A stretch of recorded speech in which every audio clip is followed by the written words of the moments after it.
दोस्तों नमस्कार, मैं जगन्नाथ गौतम सियासत हिंदुस्तान यूट्यूब चैनल पर आपका स्वागत है। दोस्तों, मैं आज जो आपसे बातचीत करने वाला हूं भारत के पड़ोसी देश पाकिस्तान के बारे में। दोस्तों, आप माने या ना माने, पाकिस्तान में हालात बहुत ख़राब हो चुके हैं। बलूचिस्तान में किस तरीके से बलूच लड़ाकों यानी BLA के लड़ाकों और पाकिस्तानी सेना के बीच में जंग हुई है, जिसमें भारी तादाद में पाक सैनिकों के मारे जाने की खबर है।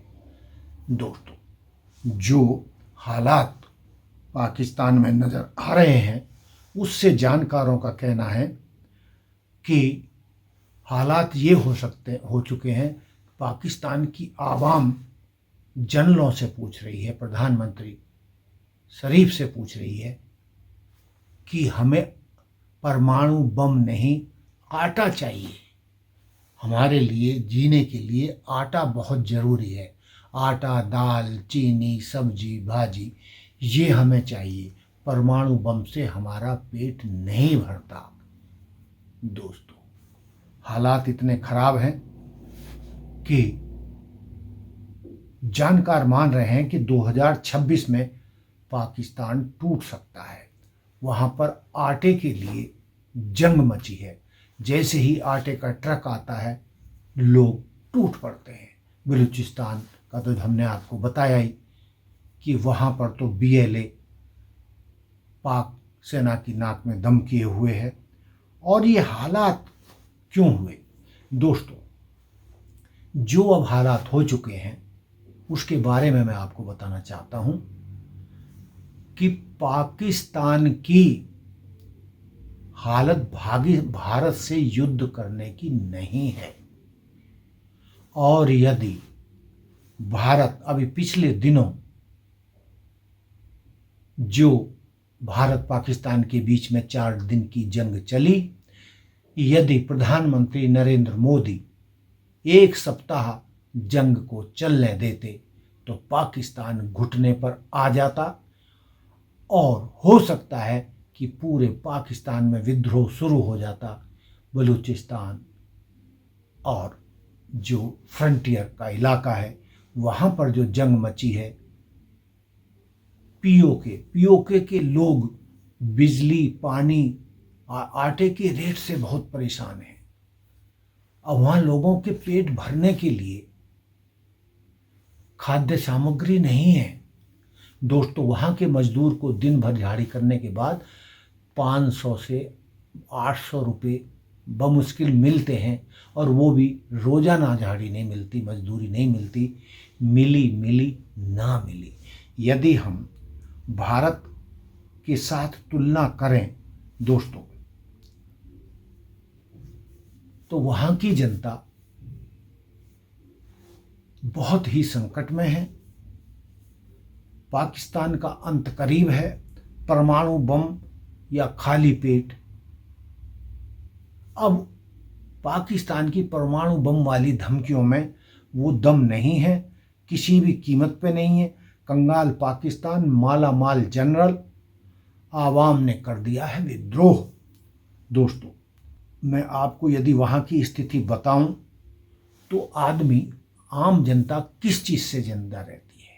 उसे बिजली, पानी, सड़क और महंगाई से निजात मिले, और खाद्य वस्तुएं जिससे पेट भरता है वो सस्ती हों तो वो जिंदा रहता है। दोस्तों, पाकिस्तान में महंगाई का क्या हाल है, मैं आपके सामने वहाँ पर खाद्य सामग्री के रेटों की आपको बता रहा हूँ। आटा 130 रुपये से 160 रुपये प्रति किलो है। दोस्तों, मैंने कहा आपको कि वहाँ मजदूर को दिहाड़ी 500 से 800 के बीच में मिलती है, और वो भी रोज़ाना नहीं मिलती है। जिस दिन दिहाड़ी नहीं लगती, भूखे पेट भी पाकिस्तानियों को, गरीब आदमियों को, आम आवाम को सोना पड़ता है। अब दोस्तों, आप हिसाब लगाते रहिए, जहाँ 500 रुपये दिहाड़ी मिले वहाँ आटा 130 से 160 रुपये किलो, चावल 200 से 280 रुपये प्रति किलो, चना दाल 250 से 275 रुपये किलो, मसर की दाल यानी मसूर की दाल 430 से 500 रुपये प्रति किलो, और ब्रेड का एक स्मॉल पैकेट 120 से 200 रुपये प्रति पैकेट, चीनी 110 से 140 रुपये प्रति किलो, और दूध 210 से 240 रुपये प्रति लीटर मिल रहा है, और चिकन 410 से 600 रुपये प्रति लीटर मिल रहा है। दोस्तों, जहाँ तक यदि हम इसी बात को भारत के साथ कंपेयर करें, वहाँ की महंगाई को या वस्तुओं के दाम को, भारत में आटा आमतौर पर 30 से 40 रुपये किलो है। पाकिस्तान में मैंने बताया 130 से 60 रुपये किलो, यानी 4 गुना महंगा। दूध भारत में 60 से 66 रुपये किलो, पाकिस्तान में 210 से 240 रुपये, यानी 4 गुना महंगा। और चीनी 40 से 45 रुपये भारत में, और पाकिस्तान में 110 से 140 रुपये किलो, यानी 3 गुनी महंगी। और इसके अलावा पेट्रोल 95 रुपये से 105 रुपये भारत में, और पाकिस्तान में 270 से 285 300 रुपये लीटर तक, यानी कम से कम 2.5 गुना महंगा। तो दोस्तों, इन हालातों में क्या पाकिस्तान की औकात भारत से युद्ध करने की है? दोस्तों, बिल्कुल नहीं है। और जैसा कि मैंने पहले बताया कि पाकिस्तान के जनरल और सियासतदान यानी राजनीतिक मौज ले रहे हैं। पाकिस्तानी जनरल इतना कमाते हैं, वो पाकिस्तानी फौज जो है युद्ध कम करती है, व्यापार ज़्यादा करती है। वो उनकी फैक्ट्री हैं, पाक आर्मी की फैक्ट्री हैं, जहां वो अपना सामान प्रोडक्ट करते हैं, मैन्युफैक्चरिंग करते हैं और उसे बाज़ार में बेचते हैं, और उसका जो मुनाफा होता है सब फौज के पास रहता है, फौजी जनरलों के पास होता है। यही वजह है कि करोड़ों अरबों रुपए पाक के जनरल, बड़े अधिकारी वो इकट्ठा करके रिटायरमेंट के बाद विदेशों में बस जाते हैं, चाहे वो इंग्लैंड में जाए, चाहे अमेरिका में जाए, या गल्फ कंट्रीज में जाए। आप लिस्ट उठाकर देख लीजिए, या आप गूगल कर लीजिए, पाकिस्तान का कोई भी रिटायर्ड जनरल आपको पाकिस्तान में नहीं दिखाई देगा रिटायरमेंट के बाद, क्योंकि उन्हें जो अकूत धन संपत्ति कमाई होती है उसके दम पर वो विदेशों में जाकर ऐश करते हैं। और कोई भी फौजी जनरल ऐसा नहीं है जिसका बच्चा पाकिस्तान में पढ़ता हो। उनके सारे बच्चे विदेशों में पढ़ते हैं और उनके पास विदेशी नागरिकता है। और इसी तरीके से पाकिस्तान के जो राजनीतिज्ञ हैं उनके पास तो दोहरी भी नागरिकता है। वो कोई कनाडा का नागरिक है, कोई ब्रिटेन का है, कोई अमेरिका का है, और पाकिस्तान का भी है, और पाकिस्तान में रहकर वो राजनीति कर रहा है।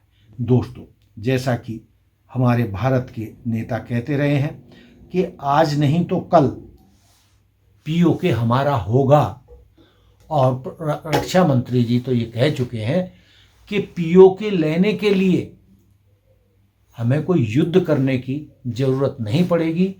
पीओके की जनता, पाक ऑक्युपाइड कश्मीर की जनता एक दिन अपने आप ही विद्रोह करके भारत में मिलने की घोषणा कर देगी।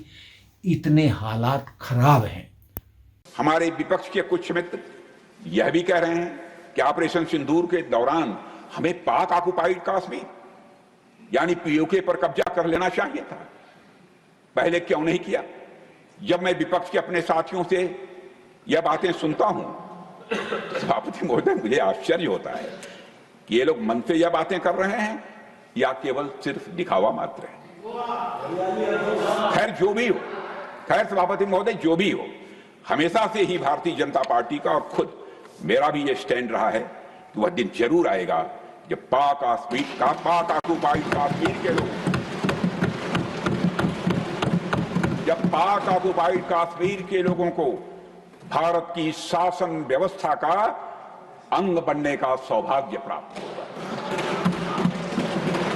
पीओके की जनता पाक राजनीतिज्ञों और फौजी जनरलों से इतनी परेशान है कि बिजली के बिल भरने में ही उनकी पूरे महीने की तनख्वाह चली जाती है।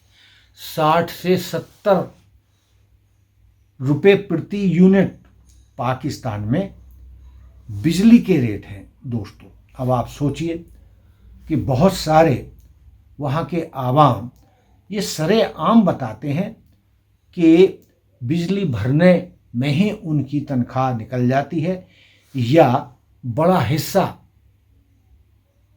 बिजली भरने में निकल जाता है। अब आप भारत के हिसाब से देखें तो यहाँ जो 5-7 रुपये यूनिट बिजली का रेट है और वहाँ 60-70 रुपये है, यानी 10 गुना ज़्यादा भारत से वहाँ बिजली महंगी है।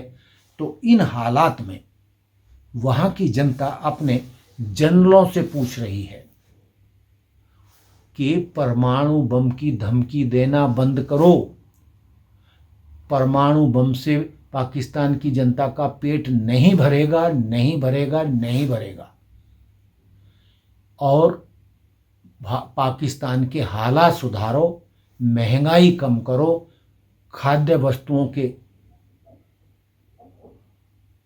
रेट कम करो। दोस्तों, आज जो हमें जानकारी मिली है वो ये है कि पाकिस्तान में किसी बच्चे के पैदा होते ही उस पर कई लाख का कर्जा उसके सिर पर चढ़ जाता है। पाकिस्तान इतना कर्ज में डूबा हुआ है। और आप दोस्तों, आपको तो मालूम ही है कि पाकिस्तान में डॉलर की कीमत 300 रुपये प्रति डॉलर तक पहुंच गई है। हालांकि हमारे भारत में भी 90 के आसपास डॉलर का रेट चल रहा है, लेकिन दोस्तों पाकिस्तान में डॉलर का रेट हमसे 3 गुना ज़्यादा है। यानी उनकी कोई भी चीज़ खरीदने की कैपेसिटी भारत से 3 गुना ज़्यादा उन्हें डॉलर देना पड़ता है कोई भी सामान इंपोर्ट करने के लिए, और भारी तादाद में पाकिस्तान में इंपोर्ट होता है दोस्तों। और ज़्यादा मैं कहूँगा तो वीडियो लंबा हो जाएगा, और ये कहते हुए मैं अपनी बात समाप्त करता हूँ कि ये पाकिस्तान के पत्रकार कह रहे हैं कि पाकिस्तान की औकात भारत से लड़ने की नहीं है, और हालात 1971 तक जैसे हो रहे हैं। लेकिन 1971 में तो पूर्वी पाकिस्तान ही टूटा था, और अब जो हालात बन रहे हैं, ये मैं अपनी तरफ से नहीं कह रहा, ये पाकिस्तानी पत्रकारों की डिबेट सुनकर मैं कह रहा हूँ कि पहले तो अकेला बांग्लादेश बना था पूर्वी पाकिस्तान टूटने के बाद, लेकिन इस बार तो कई टुकड़े होने को है। बलूचिस्तान बिल्कुल अलग होने के लिए तैयार है, और खैबर पख्तूनख्वा जो प्रांत है वहाँ भी भारी विद्रोह है।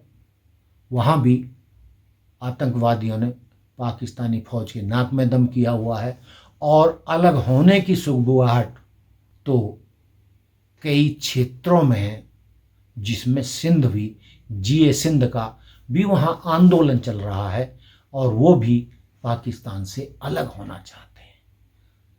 तो बचेगा क्या? अकेला पंजाब। तो दोस्तों, मैं पाकिस्तान की जनता की तरफ से ये कहना चाहता हूँ कि वहाँ की जनता भारत से मदद चाहती है, और वो चाहती है कि भारत और मोदी जी हमारी मदद करें। हम संकट में हैं और हम आपका ही हिस्सा थे कभी, हम एक ही कौम हैं, और मोदी जी या भारत सरकार हमें बचाए और हमारे साथ युद्ध करने की ना सोचे। युद्ध हुआ तो हमारा देश टूट जाएगा, हम बर्बाद हो जाएंगे, हम पहले ही बर्बाद हुए पड़े हैं। दोस्तों, ये जो मैं बातें कह रहा हूँ, ये मैं जो वहाँ के पत्रकारों की जो डिबेट सुनता हूँ उनके आधार पर कह रहा हूँ। तो दोस्तों, ये था मेरा आज का मुद्दा। देखते रहिए सियासत हिंदुस्तान। जय हिंद, जय भारत, जय संविधान। धन्यवाद।